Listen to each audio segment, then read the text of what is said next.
Ny resaka famatsian-drano any Andrio moa zany araka ny fahalalantsika azy a dia tsy miankina amin'ny JIRAMA. Ny JIRAMA any Andrio ihany a dia JIMA ihany, jiro malagasy, fa ny rano a dia ny AES no misahana azy. AES zay napetraka efa misy 4 taona zay a no nametrahany AES io a mba hoentina hamahana le olan-drano any Androy. Le rano anefa tsy azo lazaina hoe tsy misy fa misy, fa ny finiavana politika ny hanavotra ny faritra Androy iny a no tsy nisy tamin'ny mpitondra zany, na koa ny tetikasa zay atao any atsimo any a dia tetikasa maty-monoka satria zay mitantana azy dia magnodinkodina le vola hanamboarana an'le tetikasa. Ohatra fotsiny zao omeko atsika mikasika an'le projet fitarihan-drano avy aty amin'ny Manjare ka hatraty Andranovory, zany hoe le Andranovory toerana avo ao Ambovombe ao a izay hiasina citerne lehibe a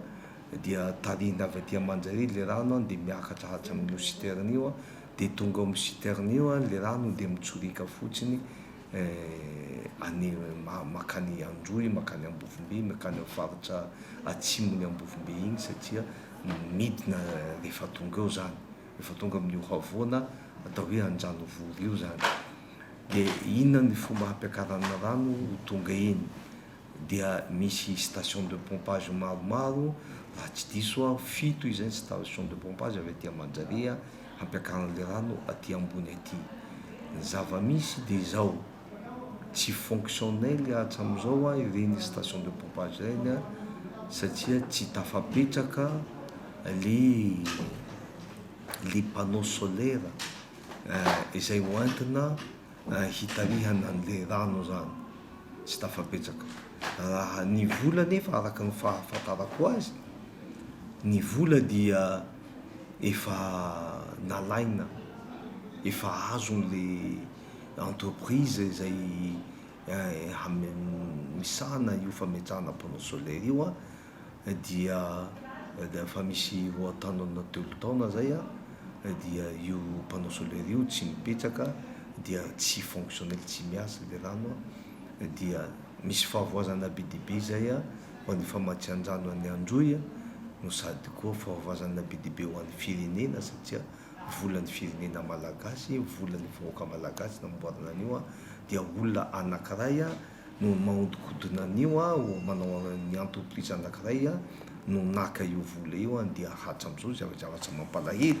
izay resahako any ministre io zavatra io a, mampalahelo fa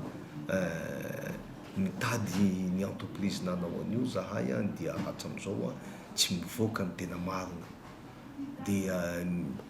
Dia mbola hanohy ve